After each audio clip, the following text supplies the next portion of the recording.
untuk ceritanya ya. Iya.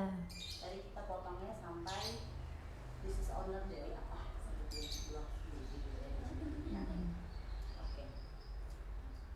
Aku panggilnya Bu Ari ya. Iya. Oke, Bu Ari, boleh dong cerita sedikit tentang sejarahnya dari bakso Damia ini tuh gimana sih, Bu? Ya, baik. Dapur Damia ini berawal dari catering, awalnya di tahun 2015. Kami memulai dari usaha rumahan yang membuat kue-kue, snack, tumpeng, nasi kotak, seperti itu. Namun pada saat pandemi, usaha kami mengalami penurunan karena kondisinya tidak semua bisa bertemu langsung dengan konsumen. Nah, disinilah kami mulai mencari cara solusi agar produksi kami tetap berjalan. Maka kami punya ide bagaimana bisa membuat satu produk yang memang bisa difrozenkan dan bisa dikirim sampai keluar kota. Gitu.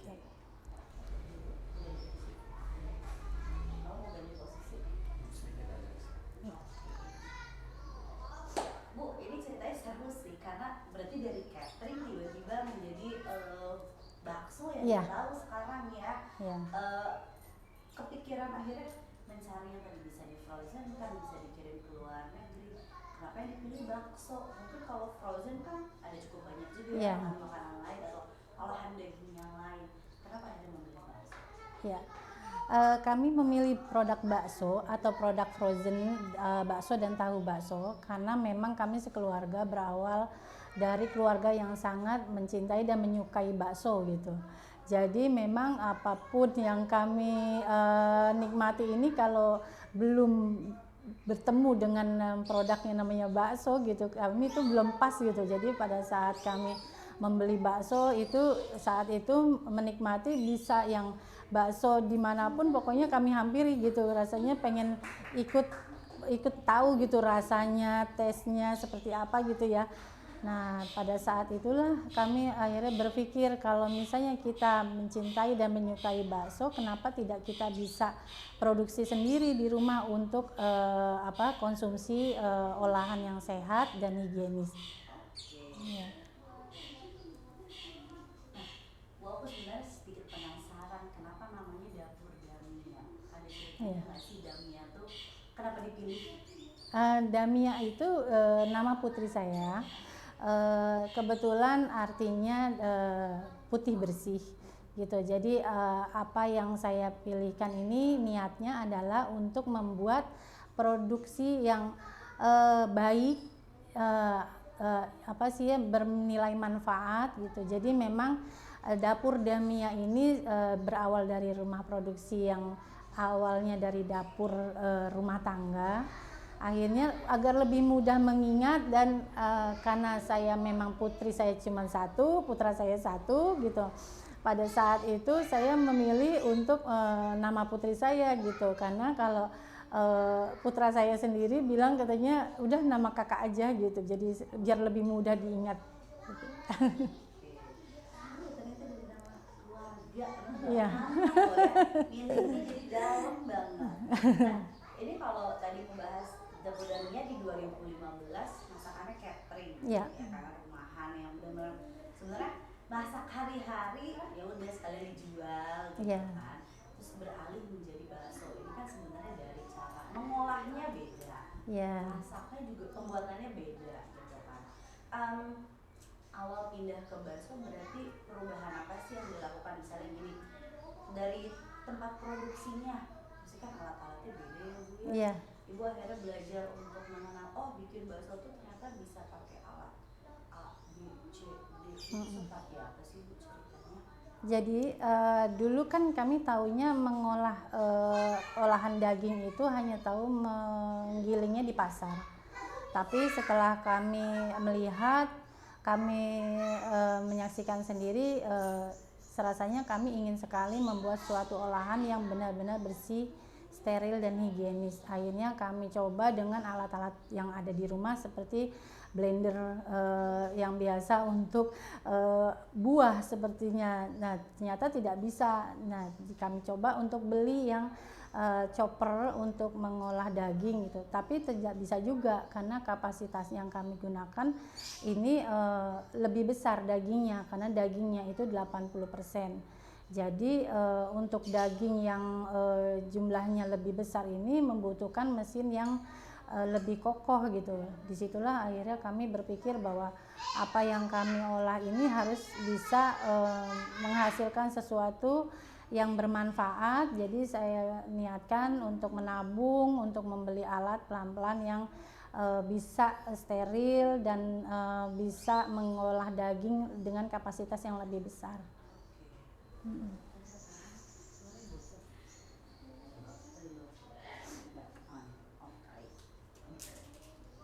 Kakak bilang anak-anak jangan teriak-teriak gitu. Hah? Hah? Ditutup cahayanya dapat nggak? Gelap nggak? Nggak. Oh ya. Nah, mungkin Ibu bisa cerita Bu, sekarang berarti di tempat produksi dapur Damia sendiri untuk bakso ini dan juga bakso tahu tuh seperti apa sih? Karena nanti kan kita akan masukin footage-nya. Iya. Mungkin bisa diceritakan dari Alurnya. Terus mesin ini tuh untuk apa, mesin ini tuh untuk apa dan seperti apa kondisi di dalamnya? Oh iya, baik. Proses produksi itu berawal dari saat kami pembelian daging untuk kami pilih menjadi bahan baku yang utama. Jadi kami tidak membeli daging di pasar, itu paling pertama, karena kalau daging di pasar sebenarnya bisa saja tapi kami tidak mendapatkan pedagang daging yang memiliki sertifikasi halal. Jadi pada saat itu kami memutuskan cari rumah potong hewan yang benar-benar memiliki sertifikasi halal MUI, dan kami sudah mengunjungi beberapa, tidak semua yang memiliki ternyata. Dan alhamdulillah kami mendapatkan tempat lokasi rumah potong hewan yang sudah bersertifikasi halal. Beliau mengizinkan juga kami untuk memberi informasi bahwa kami memang ingin membuat produk olahan dengan produk yang bisa meyakinkan ke masyarakat bahwa yang bahan bakunya kami dapat dengan sertifikasi halal juga pemotongannya gitu. Jadi disitulah kami dapat informasi bahwa bisa lah ini dibuat untuk bakso. Iya, bisa kerjasama. Setelah kita beli dagingnya terus seperti apa? Ya, setelah beli daging, kami kebetulan pada saat mulai pemotongan hewan langsung kondisi daging masih fresh, kami langsung bawa ke rumah produksi. Di rumah produksi kami juga ada ruang-ruang khusus yang memang sebelum daging kami olah, kami masuk dulu ke ruang bahan baku. Dari situlah baru kita masuklah ke ruang produksi. Jadi daging masuk, pembawa dagingnya tidak ikut masuk gitu maksudnya. Jadi karyawan yang membawa daging nggak ikut masuk ke ruang produksi. Gitu. Terus habis itu prosesnya dari daging sampai menjadi bakso nih seperti apa sih Bu? Iya. Pada saat daging sudah mulai diproduksi, disitulah masuk ke ruang produksi yang ruangannya steril. Jadi hanya 2 karyawan kami yang ada di ruang produksi. Di sana kita mengkhususkan mereka untuk mengolah dari mulai mixer, pertama grinder dulu daging yang masih bentuk kotak-kotak ya. Jadi daging 1 kilo misalnya kita potong kotak-kotak dulu, kotak-kotak besar, lalu kita masukkan ke dalam mesin grinder namanya. Di situ akan menjadi daging giling yang halus, tapi belum halus banget, jadi masih daging cincang semacam seperti itu. Nah dari situ setelah proses grinder barulah kita masukkan ke dalam mesin mixer. Nah di dalam mesin mixer inilah baru kita proses pencampuran antara daging, antara bumbu, dan antara telur dan es batu gitu. Nah es batu ini gunanya untuk menjaga kestabilan daging. Daging ini kan kalau digiling di mesin itu dia akan mengalami panas. Nah kalau sampai dagingnya menjadi panas, dagingnya itu akan terusak. Jadi memang daging ini harus kondisinya dari mulai datang sampai jadi olahan dia harus stabil kondisi derajatnya. Jadi kita bantu dengan es batu. Nah, es batu ini juga gunanya untuk mengolah daging mudah di mixer, di blender. Jadi proses penggilingannya lebih mudah. Selain untuk menjaga stabil panasnya daging, untuk memudahkan proses penggilingannya. Begitu. Nah, dari mulai mixer mulailah kita masukkan ke dalam alat cetak, namanya alat cetak pentol bakso. Jadi di situ kami masukkan ke dalam corong yang sudah ada di dalam mesin itu. Nah, mesin itu bisa sekali masuk itu kurang lebih 7 kilo daging. Jadi pada saat mulai dinyalakan mesinnya itu di bawahnya terdapat air panas yang sudah temperaturnya kita sudah tentukan, karena sebelum kita taruh air itu kita sudah menggunakan dengan alat temperatur gitu. Jadi alat panasnya itu tidak boleh sembarangan karena akan rusak dagingnya. Jadi sudah ada panas yang sudah ditentukan. Di saat daging jatuh ke dalam air panas itu daging 7 kilo kurang lebih ada 5 menit selesai gitu, menjadi pentol-pentolan bakso seperti itu. Setelah itu akhirnya masuk bisa langsung jual? Tidak, setelah proses pencetakan itu tentunya derajat air yang ada di dalam panci itu akan berkurang, karena semakin daging yang tadi bercampur sama es batu itu kan dagingnya kondisinya dingin. Maksudnya normalnya daging itu nggak panas, maksudnya dingin, bertemu dengan air panas yang tadi jadi air panasnya berkurang panasnya gitu. Dan daging ini belum matang karena kondisinya dia hanya langsung membentuk pentolan saja gitu. Nah, pada saat itulah kita pindahkan ke area pemasakan gitu. Nah, di situ mulai dimasak sampai akhirnya si bakso ini sudah kita tentukan dengan derajat yang seperti apa, di mana si bakteri yang bila terjadi ada bakteri atau apapun yang dikhawatirkan ada gitu, insya Allah itu sudah mati gitu, karena kita ada proses pemasakan gitu. Tapi tidak sampai matang sekali, karena kalau matang sekali nanti baksonya rusak gitu. Jadi dia teksturnya pun jadi nggak keras gitu. Setelah itu tadi ada sedikit pemasakan sampai akhirnya menjadi hasil akhir untuk bisa dipasarkan. Ternyata nggak gampang ya bikin bakso. Dari proses daging menjadi bakso tuh banyak yang dilakukan, maksudnya sampai bakteri dan segala macam dipikirkan juga gitu ya. Nah, berarti sekarang apa sih sebenarnya yang membedakan baksonya dari Dapur Demi dengan bakso lain yang ada di pasaran? Sejauh yang kami jalani ya, kami memang berupaya sekali menciptakan produk olahan yang sehat. Jadi sehat ini dalam arti kita tidak mencampur menjadikan bakso kombinasi gitu. Jadi ada beberapa bakso yang memang dikombin dengan ayam atau dengan lemak atau mungkin dengan udang atau gimana gitu ya. Tapi kami yang buat ini memang benar-benar daging sapi 80% dan bumbunya 20% itu sebagai bumbu tambahan saja. Bumbunya itu yang sudah ada seperti garam, lada, tepung dan telur, termasuk es batu juga gitu. Jadi bedanya, jadi pada dasarnya sih kalau di umum itu sudah di mix, jadi ya kami menciptakannya daging dengan 80% gitu. Nah, tapi kalau variannya sekarang kan banyak macam-macam bakso yang isinya ada kikil, isinya ada keju, atau segala macam. Kalau varian dari bakso Dapur Demia ini apa aja? Terus ada menu spesial yang unik juga nggak yang ditawarkan untuk konsumen? Kami sebenarnya berangkat dari bakso original ya. Jadi memang bakso yang kami olah adalah bakso halus, karena memang itu permintaan yang banyak sekali, karena bisa dinikmati dari kalangan anak-anak sampai usia yang di atas 70, insya Allah masih bisa dinikmati dengan bakso halus ini. Nah, kembali lagi kami buat bakso yang ditambahkan dengan bakso urat khusus. Memang uratnya juga urat yang tidak mengandung lemak. Jadi memang urat khusus yang ada di daging sapi, di tubuh sapi itu hanya ada satu urat khusus itu. Jadi memang urat yang memang bisa kita anggap bahwa itu urat sehat gitu. Jadi memang kita aduk dan kita campur dengan urat itu menjadi bakso urat. Jadi bukan bakso yang di dalamnya ada uratnya, tapi adonan bakso yang dicampur dengan urat gitu. Jadi bercampur antara adonan dengan uratnya gitu.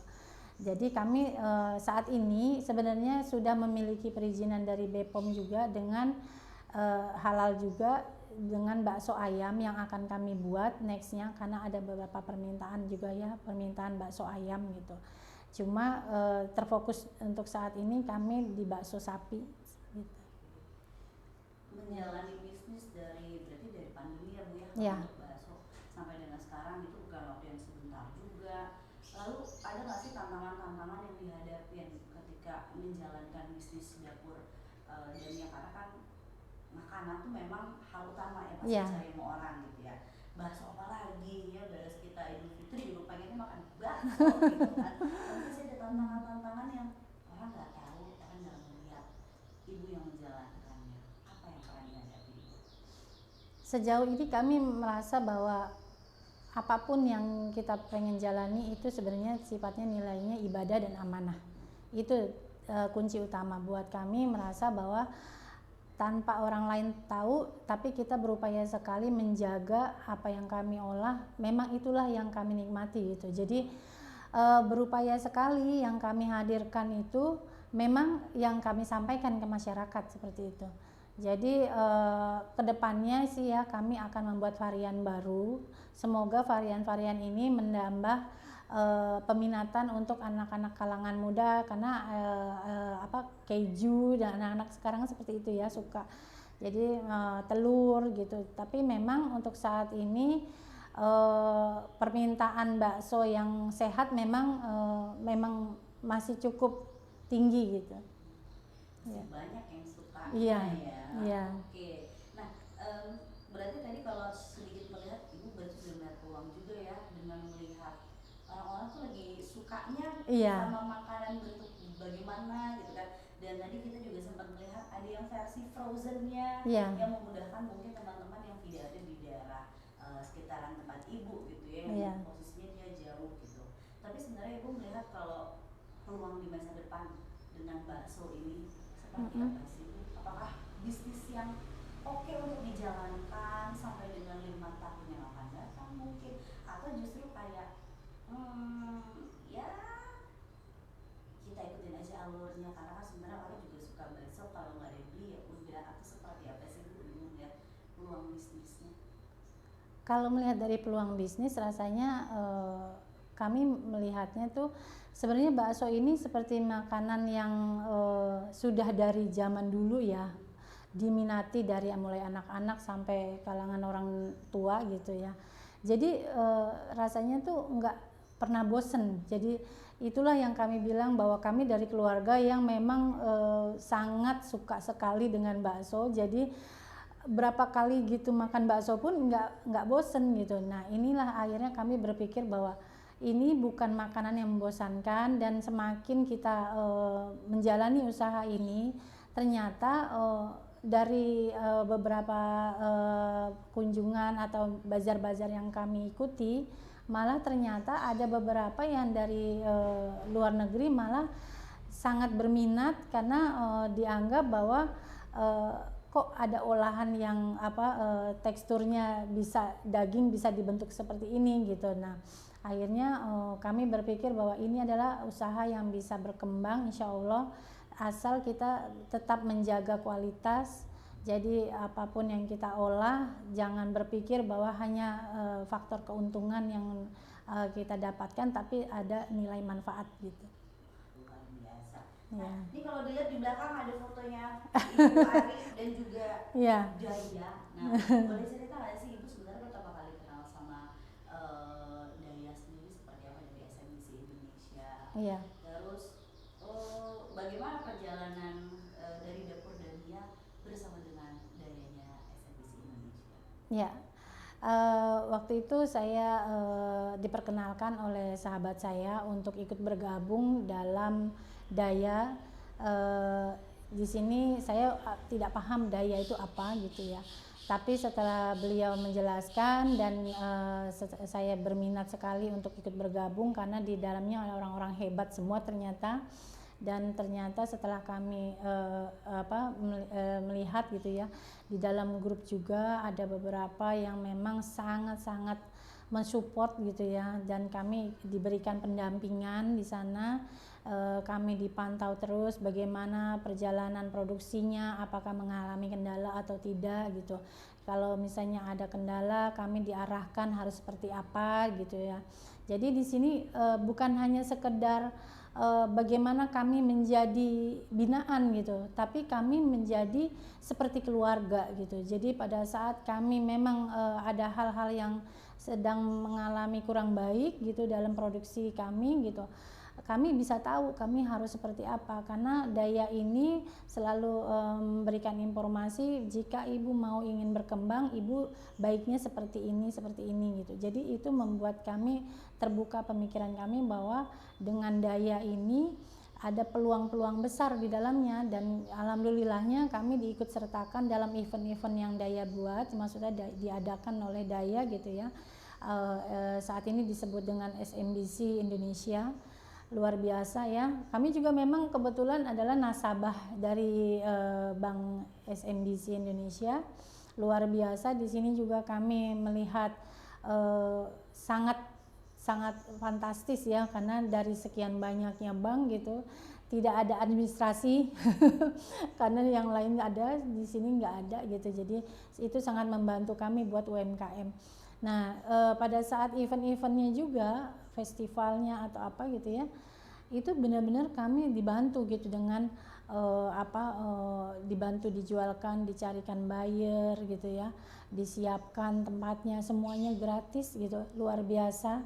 Dan kami juga pernah mengikuti event, di mana di event itu juga kami dibantu untuk permodalannya. Kami semuanya siapkan produk saja dengan baik, insya Allah tempat semuanya sudah mereka dari pihak SMBC Indonesia yang menyiapkan gitu. Benar-benar membantu ya. Iya. Banyak programnya, kegiatannya Iya. juga banyak, dan itu sudah beberapa kali ikut gitu. Iya. Bu mungkin masih ingat ya Bu, ada berapa event yang pernah diikuti di Daya Fest SMBC Indonesia, pernah di tahun berapa aja Bu? Maksudnya? Ikutan acara Daya Oh, Fest ada tiga kali ya Kak ya? Oh, 2 ya. Kebetulan kami memasuki tahun ketiga sekarang, tapi kami mengikuti event Daya sudah 2 kali ya. 2 kali di tahun yang lalu, karena ini baru masuk tahun ketiga gitu. Jadi di situ memang kami luar biasa ya, excited juga, maksudnya pada saat melihat pengunjung. Dan event yang pertama kami sebagai owner ada di sana gitu. Jadi kami bisa menyampaikan produk yang kami olah ini, produk seperti apa, karena banyak sekali pengunjung yang pengen tahu kenapa ibu tidak membuat bakso yang kombinasi, kenapa ibu tidak membuat bakso dengan varian yang ada isi lemaknya atau apa gitu. Saya sampaikan bahwa yang saya olah ini memang bakso yang niatnya untuk bakso sehat seperti itu. Jadi memang disitulah akhirnya membuka peluang besar yang akhirnya mendatangkan konsumen-konsumen baru, dan itu akhirnya membuka rezeki kami yang baru, masya Allah luar biasa. Dan pada saat festival yang kedua, memang kami tidak ikut serta di lokasi karena dibantu oleh pihak SMBC. Namun di sana penjualannya juga fantastis, karena kami di rumah mendapatkan informasi untuk terus mengirim produk ke kantor SMBC. Jadi memang diinfokan bahwa produk kami habis gitu, dan sampai akhirnya kami bilang sudah tidak ada lagi di rumah produksi karena memang sudah terkirim semua. Begitu ya. Jadi ternyata seru ya untuk dua event yang telah diikutin gitu ya. Nah terakhir Bu, harapan Ibu ke depannya terkait usaha, lalu support apa sih yang diharapkan juga dari Ibu kepada SMBC Indonesia? Mungkin nggak cuma untuk Ibu, tapi untuk UMKM lainnya, apa harapan? Harapannya ke depan, Daya akan tetap memberikan motivasi untuk kami, apalagi selaku UMKM seperti saya ya, yang memang memiliki pengalaman yang kurang, ilmunya masih belum banyak untuk mengenal bagaimana cara menjual, bagaimana kita harus bertemu dengan orang-orang yang akan menjadi konsumen seperti itu, bertemu langsung di acara event-event tertentu gitu. Jadi memang harapannya ini akan terus berkelanjutan gitu ya. Sifatnya adalah pendampingan yang akan memberi perubahan yang semakin baik untuk semua UMKM, karena UMKM membutuhkan itu gitu. Ya. Amin. Semoga harapannya bisa. Amin. Baiklah kalau begitu. Ibu,